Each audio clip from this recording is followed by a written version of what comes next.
Your second match on this pay-per-view was the Smackdown Tag Team Championship match that took place in the Elimination Chamber match.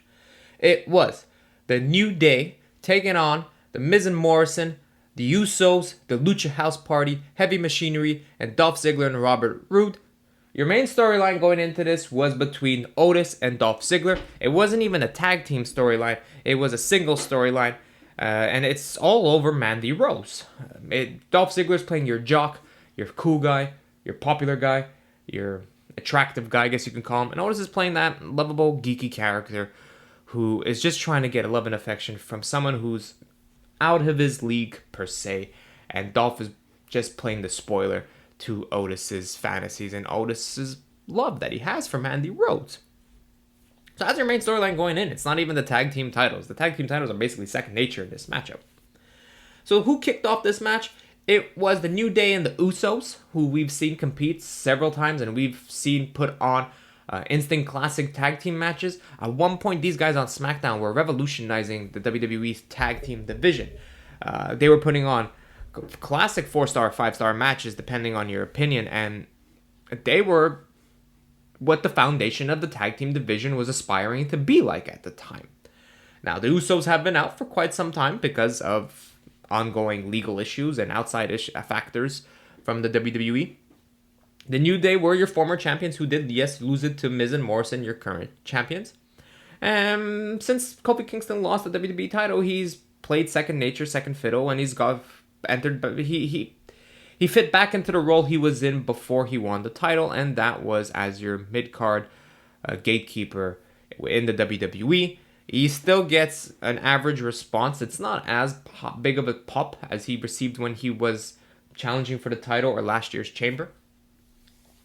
So the matchup really starts to pick up once the Lucha House Party comes in. That's when we start to get the high-flying spots, the dives from the top of the cages, the dives from the top of the pods, the dives, hell, from the top of the cell. This is the first time I think I've ever seen someone climb to the top of the chamber, hold themselves from the chamber, and do a shooting star press onto several guys. Now, as cool as that was, it did lead to the Lucha House Party being eliminated by Otis and Tucker, who picked them up and landed the trash compactor and got the 1-2-3. That was kind of disappointing. Heavy Machinery, your most popular tag team going into this due to the fact that Otis and Ziggler are feuding, were immediately eliminated following after that by Ziggler and Roode once they hit the zigzag combination. No, not the zigzag combination. Once Robert Roode hit the glorious DDT. Before Roode hit the glorious DDT, Tucker did an incredible moonsault from the top of a pod. This guy, he continues to amaze at what he can and can't do. He's a big dude, over 6 feet tall, over 200 pounds. And this is not something you expect to see. And that's crazy to think because we've seen Kevin Owens do flips. We've seen Samoa Joe do dives. So I, at this point, shouldn't be surprised about anything but seeing Tucker do a flip from the top. A Swanton Bomb, an Escalarte de la Muerte dive flip, whatever they like to call it now, was freaking crazy. Heavy Machinery is eliminated by Roode and Ziggler. And I think it was at this point where the reaction from the crowd and the excitement from the crowd immediately diminished. It was lost. It was like the air got sucked out of the WWE audience. They went from being super soaked and super pumped and enjoying everything that was going on. Because at this point we had the Miz and Morrison were in the ring. Everyone was in the ring. Every single competitor, Miz, Morrison, Heavy Machinery, the Usos, and the New Day and the Lucha House Party were all in the ring at once by this point. And once Heavy Machinery and Lucha House Party were eliminated, the audience was just taken out of it. They're like, oh, well, I guess it's either going to be the New Day winning, the Usos winning, or Robert Roode and Ziggler winning, or your current tag team champions. And then Robert Roode and Ziggler were eliminated by the Usos. Double super kicks, double dives, quick pin, 1, 2, 3. They're eliminated from the match. And now is where the fans just didn't care. They stopped. I don't know if they stopped paying attention, but the reaction was no longer there. Because now you went down to the New Day, who we've seen win the tag team titles dozens of times. The Usos, who we've seen win the tag team titles dozens of times. And Miz and Morrison, who we're indifferent for and don't care, but they're your current tag team champions. So Kofi Kingston goes for a dive from the top of the pod. He misses completely. Miz and Morrison take advantage. Grab the pin. 1, 2, 3. New Day's eliminated. And your final two teams in this match now are Miz and Morrison taking on the Usos. The Usos clean house by doing several super kicks on the tag team champions. The attempt to go for the double dives. One of the Usos lands a dive while Miz rolls up Jey Uso. They kick out. The Usos are thrown out of the ring. The Miz takes advantage of the rules. Or what should I say? There are no rules. He helps Morrison. He locks up a pin while using the ropes. Morrison does a moonsault onto one of the Usos for some reason, but it looked like he hit Miz more than anyone else. Does a moonsault. They've got themselves a double pin. Land the 1, 2, 3. Like I said, fans were indifferent by this point. They just didn't care. They're like, just raise that chamber and let's get to the next match. It sucked the energy out of the crowd, I found. The crowd was hot, especially coming after that first match of the night between Daniel Bryan and Drew Gulak, and even Andrade and Humberto Carrillo, who put on a hell of a performance, who put on a hell of a match of back and forth, and that was two outstanding matches to kick off the pay-per-view. You know, we talk about the WWE's got to do something to change things and give us back good wrestling matches. And Drew Gulak and Daniel Bryan gave us a good match. Humberto Carrillo and Andrade gave us another good match, which they've given us in a long strain of matches. Yes, Andrade did defend the title. Now that either disappoints you or that either makes you happy because he's beaten Humberto again. But this was a storyline that's been going on for 3 months, and this may have been the closing factor. But but then again, maybe not, because Andrade did steal the win. He cheated to win, so maybe we're not done with this yet. I would prefer if we were, and we moved on to Mania, and we were going in a different direction, and Andrade was competing against another competitor and not just Humberto. But for the United States title, I wouldn't be surprised if Andrade defends it in a multiple man United States Championship match where you've got him, Rey, Humberto, and Angel Garza with among other people in this match at Mania. But Andrade and Humberto put on, like I said, a very good match, a very fun, exciting, hard-hitting battle. Something that, the fans loved it. So that was 2 matches back-to-back that the fans were loving. Then we came into this chamber match, and we had some amazing high spots, some crazy things that we have never seen in a chamber match before. And then the life was just sucked out of it. So how do you suck the life back into the fans? You give them a match that we're anticipating and we're excited for, and that's Aleister Black and AJ Styles. If you remember on Raw, AJ Styles picked up the victory over Black, giving Black his first loss, his first blemish on his WWE record. They had themselves a decent, hard-hitting back-and-forth bout. Styles and Black, it quickly broke down into chaos as the match started to progress, as these guys were getting into the 10-minute mark, 12-minute mark. The OC finally got involved, which surprisingly for the first like I said, the first dozen minutes, they weren't involved. They weren't putting themselves in the way of the match. It was a back and forth between Black and Styles. Styles worked over the legs of Aleister Black, locking in the calf crusher, trying to get Black to tap out, but Black fights back. Black at one point gets put through a table. AJ hits himself the phenomenal forearm, but Black kicks out. Black battles back, landing some heavy-duty kicks. But eventually, like I said, once Black starts to get AJ in trouble, in comes the OC. It looks like the OC are going to beat down Aleister Black, and Aleister's got no friends. But to no one's surprise, once again I say this pay-per-view went off as expected in terms of progressing with WrestleMania storylines. The gong hits. The crowd goes nuts. This was your biggest pop of the night. The biggest pop of the night was the moment the Undertaker's gong hit, and it was gong when you heard the entire audience just lose it. The most over guy in WWE currently is a 50 and up old man, The Undertaker. Lights go dark. Taker appears in the ring. He's got both Gallows and Anderson goozled. He hits them both he chokes them both out. Styles, you see him. He's standing on the apron. He's getting ready. He prepares to hit Undertaker with a phenomenal forearm. Taker drops both Anderson and Gallows after choking them. He catches Styles in midair, hits him with a choke slam. In comes hits Styles. I'm so excited. Hits Styles with a choke slam. Lights go black. Taker's out of the ring. The fans are happy. The fans are excited. They got to see Taker. Styles gets up, wobbly legged, concussed, confused. He's hit with a perfectly placed black mass on the chin, and Aleister Black picks up the victory, evens the odds, ties the record. It's 1-1 between these two in one-on-one matches, and Aleister Black strikes the blemish off his record. If Aleister Black was gonna lose on Monday Night Raw, you knew that AJ Styles was gonna probably lose at the Chamber, and it was going to be due to the fact that Undertaker makes an appearance. So it was the right way to go, and it was a decent back and forth, hard-hitting fight. Like I said, I'm not going to say it was your best fight or the best match of the night, because the best match of the night to me is still on Drew Gulak and Daniel Bryan for giving one of the most hard-hitting technical battles. After that, you were left with the Raw Tag Team titles, and I don't know what's going on, but it seems like your lowest rated segments on Monday Night Raw happen to be the moment Seth Rollins and the Monday Night Messiah come out, and it's always the last hour, and people tune out. Fans were tuned out at this match, the Street Profits versus Seth Rollins and Murphy. They tried to give an exciting matchup. It was your basic one-on tag team matchup, right? At one point, the AOP gets involved. They throw Montez Ford into the apron.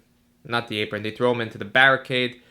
Cue Viking Raiders music, because they need the music to come out. They just can't come running out from the fans. They can't just come running out like a normal person would come running out in a fight. They gotta have theme music to let them know they should come out. Viking Raiders come out. They brawl with AOP.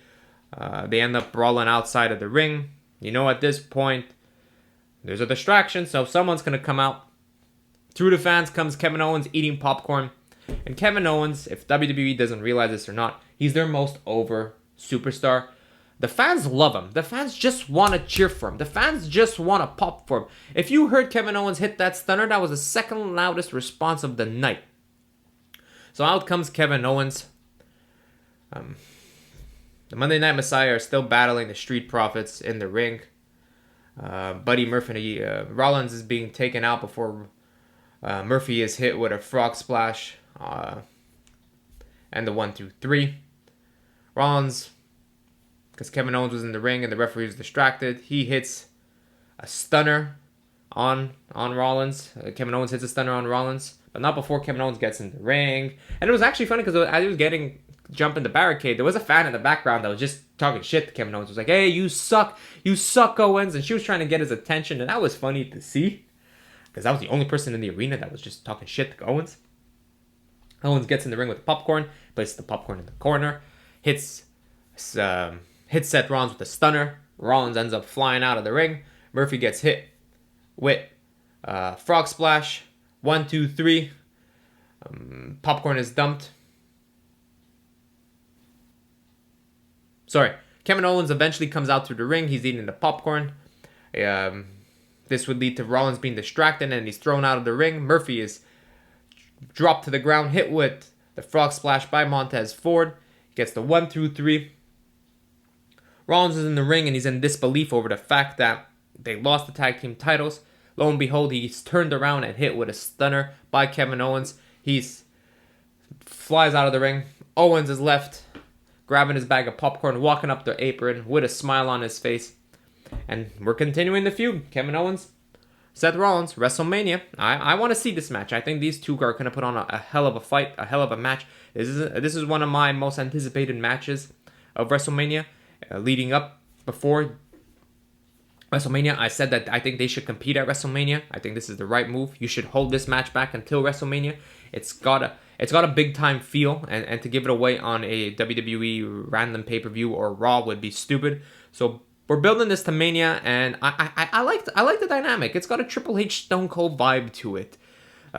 Here's your guy who doesn't want to play by the rules, old school Attitude Era storyline, and here's another guy who's trying to form his own group, evolution, his own DX, his own Messiah in this case, and that is Seth Rollins.